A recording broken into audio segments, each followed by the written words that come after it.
I wake up every morning very passionate to go to work, and the day that ends will be the day that I don't do this anymore. Anyone who knows me knows that I live in the kitchen and I love to cook, and it's my way of sort of unwinding. Even in the morning, I love to feed everyone. It's just my way of giving back. I think it's really important to go to the gym or do whatever it is, down on your head at yoga, like whatever turns you on, cooking, you know, something that just separates you and you have an hour to you. Resilience. 5. Even if you come from whatever experience, you got to keep at it. We all have to do whatever in our fields to achieve success.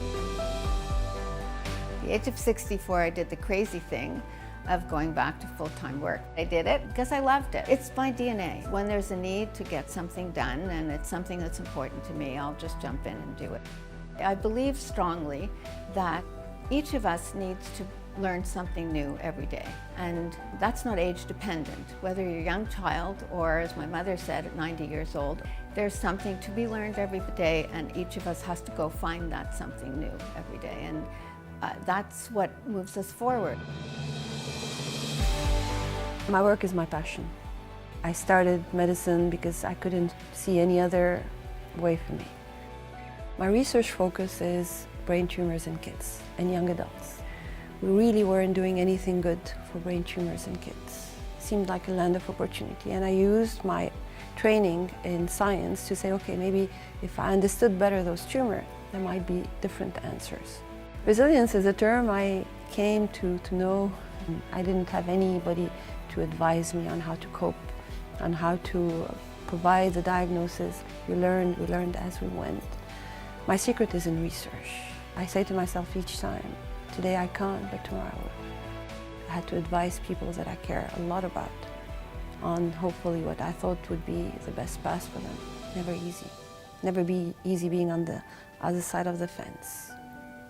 And it's, you know, this is why all of us are here. This is why the ICRF is here, because this is one of the major killers today in Occidental countries, and we're trying to do better.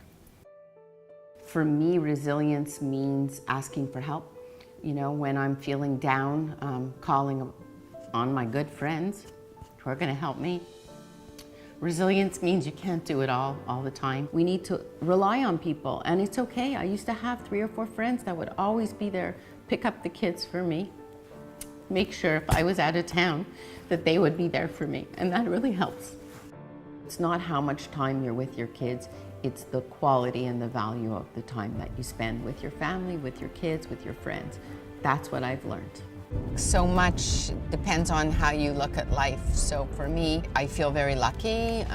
You know, I've worked very hard, but yes, there is an element of luck. I don't want to take anything for granted. So I'm always looking to do better. I'm always looking to be hard on myself in a lot of ways. I'm misunderstood sometimes, but it's with a lot of love that I care so much about doing the right thing. My personal struggle is just to have those odd days, and they were really very odd for me when I become a little bit overwhelmed by how much I was doing.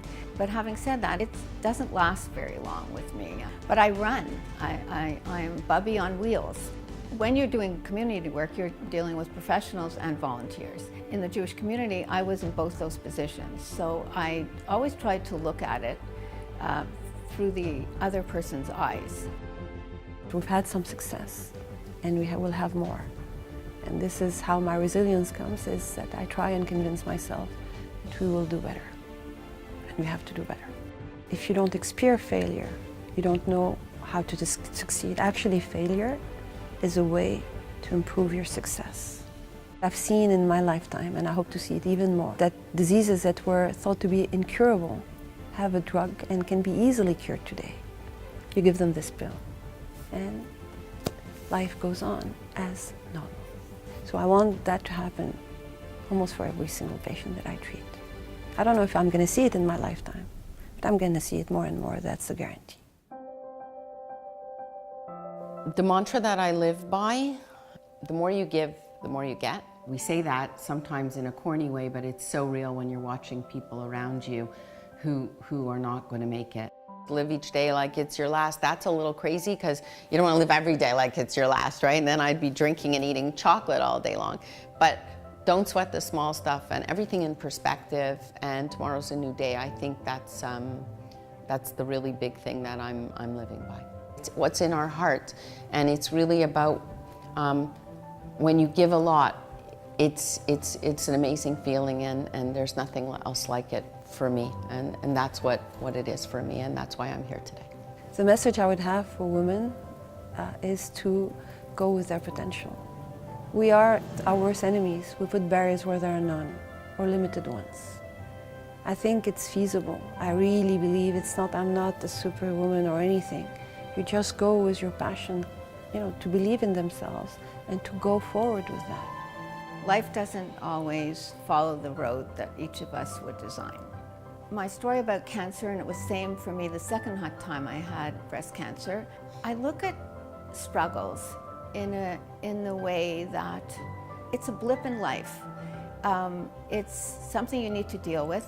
You deal with it, and I think what we choose to do with our lives to make a difference, to change the world, one step at a time, is what's really important.